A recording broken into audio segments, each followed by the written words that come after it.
আসসালামু আলাইকুম রহমতুল্লাহি অবরকাতুহ। সম্মানিত দর্শক, আপনারা সবাই জানেন বহুল প্রতীক্ষিত আলোচিত ত্রয়োদশ জাতীয় সংসদ নির্বাচনের তফসিল ঘোষণা করা হয়েছে। এখনকার যে তফসিল সে অনুযায়ী নির্বাচনের যে রোডম্যাপ সেক্ষেত্রে 2025 সনের ডিসেম্বর মাসের 29 তারিখে সেই নির্বাচনে যারা মনোনয়নপত্র দাখিল করবেন সেই দাখিল করার শেষ সময়। এরপর মনোনয়ন যাচাই বাছাই, তারপর মনোনয়ন প্রত্যাহার, এটার একটা সময়সীমা দেওয়া আছে। তারপর মনোনয়ন প্রত্যাহার পর প্রতীক বরাদ্দ এবং প্রতীক বরাদ্দের পরে নির্বাচনের প্রচারণা শুরু হবে। আর নির্বাচন প্রচারণা করতে করতে নির্বাচনের ঠিক 2 দিন আগে সকল প্রচারণা বন্ধ হয়ে যাবে। তারপর ভোট হবে এবং সেই ভোট কত তারিখ হবে সেটাও ঘোষণা করা আছে এইটার তফসিলে। আজকের দিন পর্যন্ত খবর, মানে আমি এই ভিডিওটি করছি 24 তারিখ রাত। 24 তারিখ রাতের খবর হলো যে নির্বাচনের এই তফসিল পেছানো বা বহাল রাখা নিয়ে নির্বাচন কমিশন কোনো কথা বলছে না। পুরো নির্বাচন কমিশনের মধ্যে এক ধরনের সম্মোহন কাজ করছে, এক ধরনের আতঙ্ক কাজ করছে, এক ধরনের ভয় কাজ করছে, দ্বিধা সংকোচ কাজ করছে। এর কারণ হলো বাংলাদেশের রাজপুরুষ জনাব তারেক রহমান সাহেব 27 তারিখ নির্বাচন কমিশন অফিসে যাবেন। সেদিন তিনি ভোটার হবেন। তারপর সেই দিন তিনি মনোনয়নপত্র দাখিল করবেন, ইত্যাদি আরও অনেক কিছু।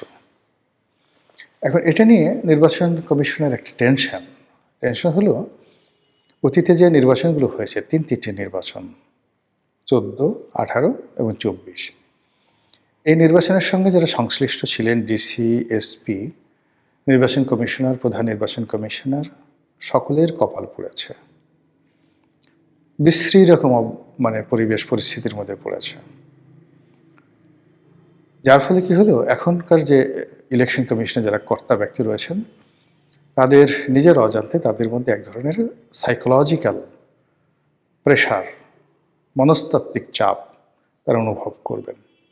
এই জন্য করবেন বর্তমান যে আইন বা কানুন, সেই কানুনের অনুযায়ী নির্বাচনের যে তফসিল, সেই তফসিল ঘোষণার পরে আর ভোটার হওয়ার কোনো সুযোগ নেই। তো সেক্ষেত্রে যদি এই তফসিল বহাল থাকে তাহলে 27 তারিখে কিভাবে জনাব তারেক রহমান সাহেব ভোটার হবেন? This is one. যদি 27 তারিখে উনি ভোটার হন তাহলে দুটো প্রশ্ন। এটা নির্বাচন কমিশন কেন করলো? এই মুহূর্তে এটা নিয়ে হয়তো কথাবার্তা হবে না, কিন্তু আগামীতে যখন আবার গণেশ উল্টে যাবে ঠিক সেই সময়টাতে এদের অবস্থা নুরুল হুদা বা হাবিবুল আওয়াল, সাবেক সিইসি, এদের মতো যে হবে না এ কথা বলা যাচ্ছে না। ফলে এটা নিয়ে তারা একটা মনস্তাত্ত্বিক সমস্যার মধ্যে আছে। 2 নম্বর হলো যে নির্বাচনের যে তফসিল, সেই তফসিলটা যদি আবার পিছিয়ে দেওয়া হয় 7 দিন, 10 দিন, 15 দিন, তারপর যদি তারেক রহমান সাহেবকে ভোটার করা হয়, তখন বিরোধী দল জামাত থেকে শুরু করে অন্যান্য রাজনৈতিক দল 10 মুখে বলবে, হায় হায়, ইজ্জত গেল, জাত গেল, কি দরকার আর নির্বাচন? তারেক রহমান সাহেবের জন্য একটা শিডিউল পিছানো হলো, আমরা তো কেউ বলিনি।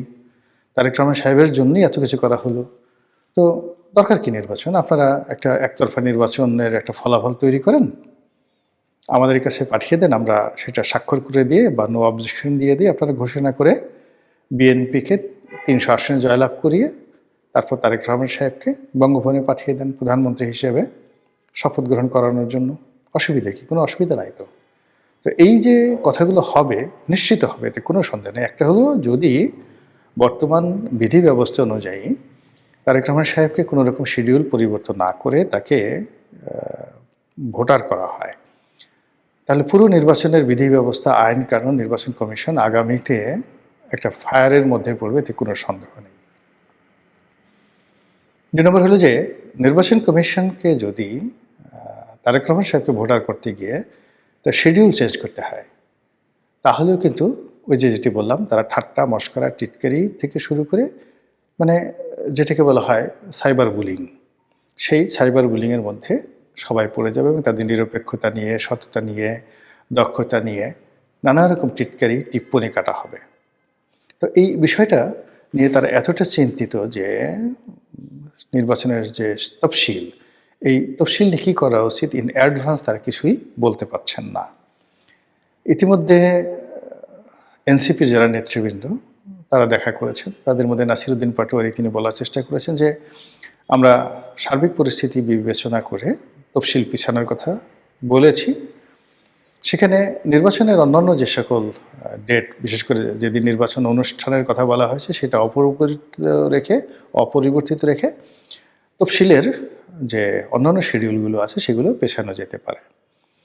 তো যদি এই ধরনের কোনো কথাবার্তা বলার আগে নির্বাচন কমিশন যে কোনো একটা ঘটনা, যেমন হাদির ঘটনা যখন ঘটলো, ঠিক সেই সময়টাতে যদি তারা স্মার্টলি নির্বাচনের তফসিলটা 15 দিন পিছিয়ে দিত, তাহলে কিন্তু আজকের এই দিনের মতো এরকম সমস্যা হতো না। এটা হলো রিয়ালিটি। কিন্তু সেটা নির্বাচন কমিশন করতে পারেনি। আবার এই যে আমি যে দুটো সমস্যার কথা বললাম জনাব তারেক রহমান সাহেবকে কেন্দ্র করে, এর বাইরে আরেকটি খুব স্পর্শকাতর অবস্থা রয়েছে। সেটা হলো বেগম জিয়ার সুস্থতা অসুস্থতা। তিনি আসলে হাসপাতালে কেমন আছেন, এই জিনিসগুলো বিএনপির পক্ষ থেকে যা কিছু বলা হচ্ছে, ডক্টর জাহিদ যা কিছু বলছেন, কেউ বিশ্বাস করছেন না। আমি নিজেও এই ব্যাপারে কোনো কিছু বলবো না। জনাব তারেক রহমান সাহেবের আশা, তার সঙ্গে দেখা করা, এবং 2-4টি পত্রিকায় এসছে যে তারেক রহমান সাহেবের আশার সংবাদ পেয়ে বেগম জিয়া সন্তোষ প্রকাশ করেছেন। এই বিষয়গুলো জনমনে স্বস্তি দিচ্ছে না, কেউ বিশ্বাস করছে না। হাদি যখন গুলিবিদ্ধ হলেন, ঢাকা মেডিকেল থেকে যখন তাকে এভার কেয়ারে ট্রান্সফার করা হলো, তখন সবাই ধরে নিল যে হাদি মারা গেছেন।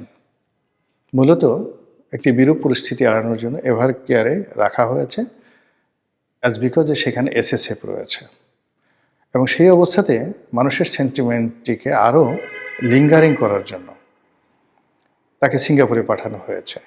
কিন্তু হাদি ঢাকা মেডিকেলে যে অবস্থাতে ছিলেন, হি ওয়াজ ক্লিনিক্যালি ডেড। এটা তার যারা মস্তিষ্কের অপারেশন করেছেন তারাই প্রথম দিকে বলেছেন। কিন্তু এটা নিয়ে যে গেম হয়েছে, রিমিক্স হয়েছে, তো ওই রকম মানে পলিটিক্যাল নেতাদের ক্ষেত্রে, রাজা বাদশাদের ক্ষেত্রে এরকম ঘটনা হয়। তো বেগম জিয়ার স্বাস্থ্য নিয়ে, সুস্থতা নিয়ে মানুষের মনে সেই আবেগ রয়েছে, অনুভূতি রয়েছে, নানা রকম যাকে বলা হয় সমীকরণ রয়েছে, নানা রকম ফলাফল নিয়ে নানা রকম বক্তব্য রয়েছে। তো কাজেই এই যে বেগম জিয়ার প্রার্থী হওয়া, মানে উনি প্রার্থী হবেন, তো তাকে প্রার্থী হলে তো তাকে স্বাক্ষর দিতে হবে। তো সেই প্রার্থী হওয়া নিয়ে একটা ধোঁয়াশা আছে।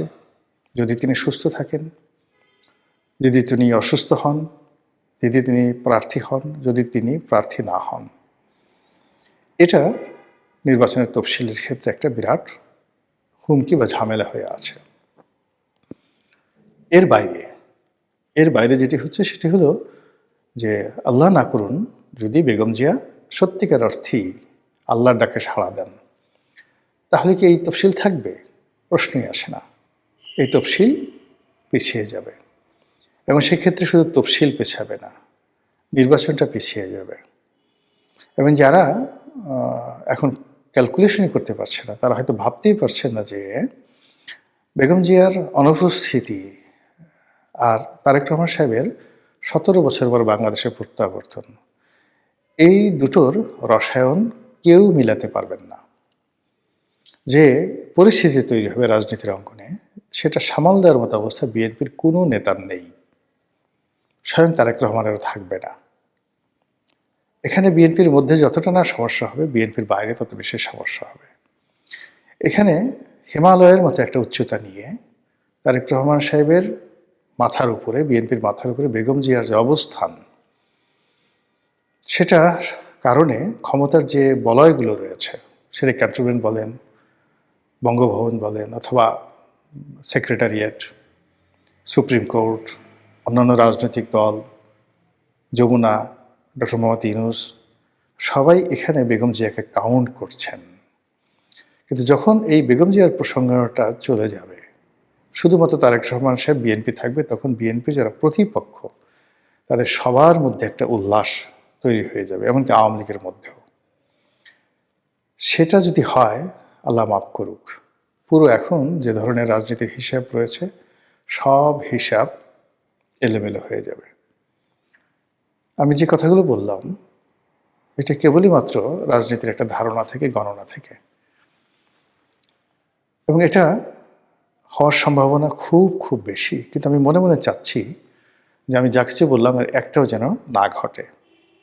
আমি চাই যে নির্বাচনের তফসিলটা থাকুক, যথানিয়মে আমাদের জীবনের সব কিছু যেভাবে এগুচ্ছে, আমাদের সবার জীবনেই তো ব্যক্তিগত সমস্যা আছে, ব্যবসা বাণিজ্যের সমস্যা আছে, শরীর স্বাস্থ্যে মনে সমস্যা আছে, তো রাজনীতি দেশের যে সমস্যাগুলো, এগুলোও থাকবে।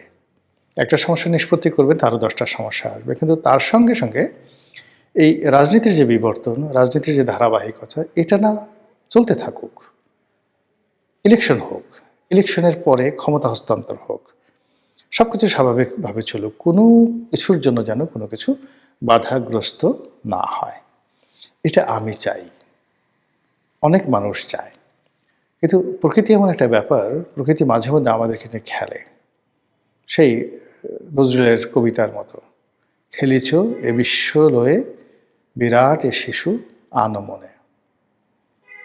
আমাদের জন্য নিয়তি কি রেখেছে, প্রকৃতি আমাদেরকে নিয়ে কীভাবে খেলবে, একমাত্র আল্লাহ রাব্বুল আলামিনই জানেন।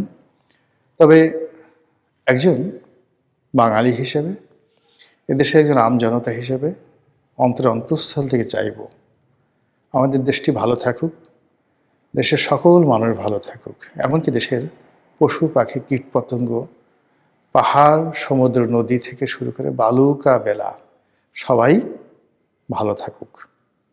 আল্লাহ যেন আমাদের এই দেশের প্রতি খাস রহমত এবং বরকত নাজিল করেন। আসসালামু আলাইকুম রহমতুল্লাহি ওয়া বারাকাতুহু।